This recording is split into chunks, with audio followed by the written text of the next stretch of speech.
Soc la Laia. Voleu conèixer les instal·lacions de Casa Amada? Doncs endavant!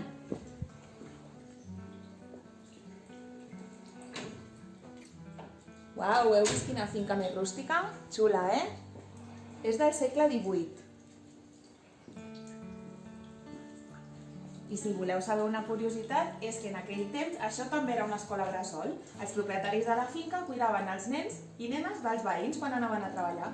Què us sembla? Ben curiós, Mireu què tinc aquí. És la porta de les fades. Cada canvi d'estació arriba una fada des d'aquesta porta màgica. Aquí tenim la de la primavera. És maca, Voleu passar? Anem-hi! El primer que trobem en entrar a Casa Amada és l'entrada. I abans d'ensenyar-vos més coses, us vull comentar un parell de temes. El primer és que a Casa Amada apostem per les places limitades. Això què vol dir? Que tenim grups més reduïts i les mestres podem donar una atenció millor i més personalitzada a cada infant. I la següent cosa és que tenim grup únic. Això vol dir que els infants des de 4 mesos fins a 3 anys comparteixen espai i activitats. Fa uns quants anys que estem treballant d'aquesta manera i ho hem valorat molt positiu. Per tant, és una de les peculiaritats d'aquesta llar d'infants. Doncs bé, ara us ensenyo els calaixos que trobem a l'entrada. Cada infant té el seu calaix, com veieu, amb la seva foto. Per què és això? Doncs per quan arriben al dematí, els que són més autònoms es treuen jaquetes, motxilles i sabates i s'ho guarden al seu calaix. Llavors, quan necessitem esmorzars, berenars, roba de recanvi, qualsevol cosa, l'infant ve cap aquí, ho agafa i tornem a l'aula.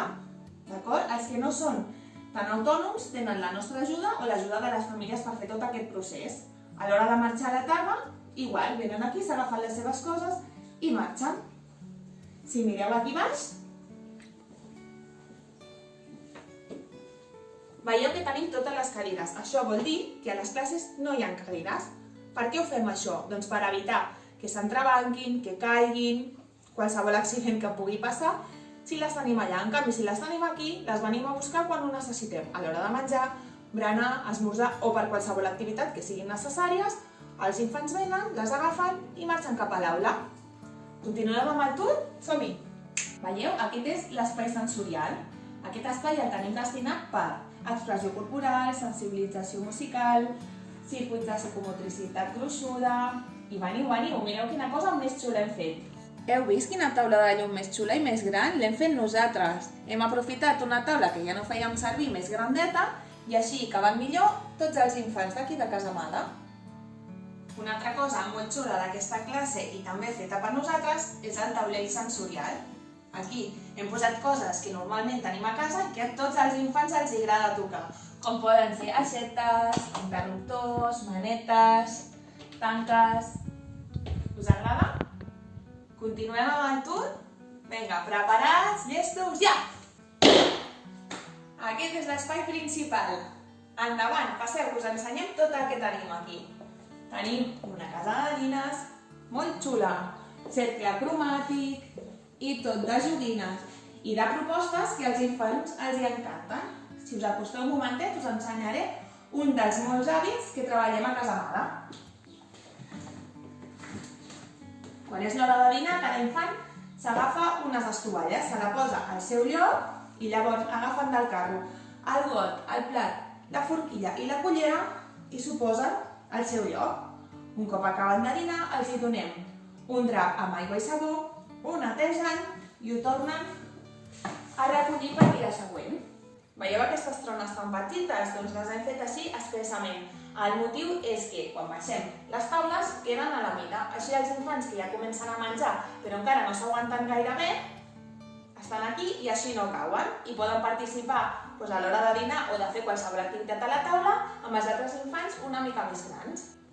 Si mireu cap aquí baix i cap al fons de la classe, allà penjat a la paret, veureu que tenim mantes de joc. Per què les fem servir? Doncs depenent de la proposta, com en aquest cas que hem posat peces de construcció, nins o material desestructurat, ho posem tot aquí i els infants venen a aquest espai a jugar. Llavors, en aquest espai també tenim molt material de joc simbòlic. Com podeu veure, escombres, cagones, plomalls... En aquest altre cantó de la classe tenim La catifa pels més petits i petites. Els infants que encara no gategen tenen aquí el seu espai de joc.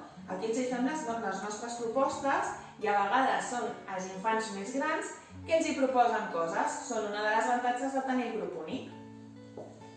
I ara, si mirem en aquesta part, trobem la cuineta, que a part de tenir fruites i hortalisses i verdures de fusta i de roba, en aquests calaixos trobem diferents tipus de material, com podeu veure. Un material més desestructurat perquè ells mateixos deixin volar la seva imaginació. Per últim, ensenyar-vos aquest racó de la classe. És el racó dels contes.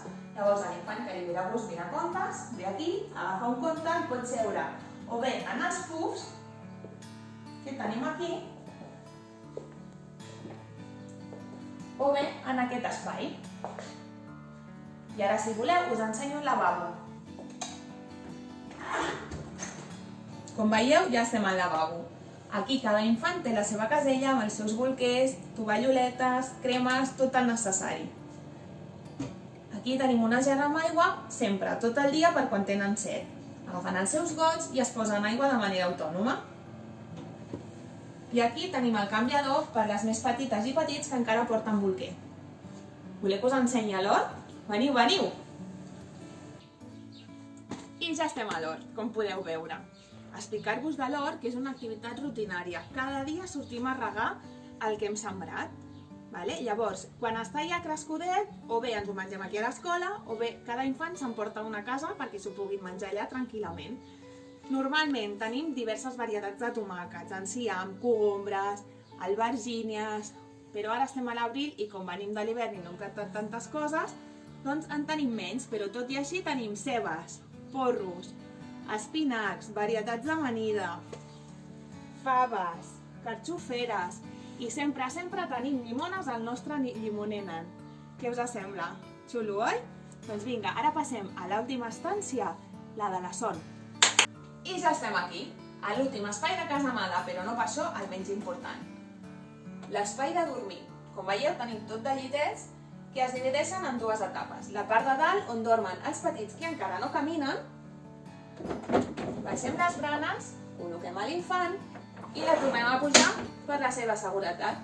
Quan ja comencen a caminar, dormen a la part de baix. D'aquesta manera potenciem la seva autonomia. Es poden posar a dormir i es poden aixecar ells mateixos. Bé, doncs fins aquí el tour virtual. Moltes gràcies pel vostre interès i pel vostre temps. I no espereu, que tenim places limitades. Així que agafa el telèfon i truca'ns. I ara anem tots a dormir.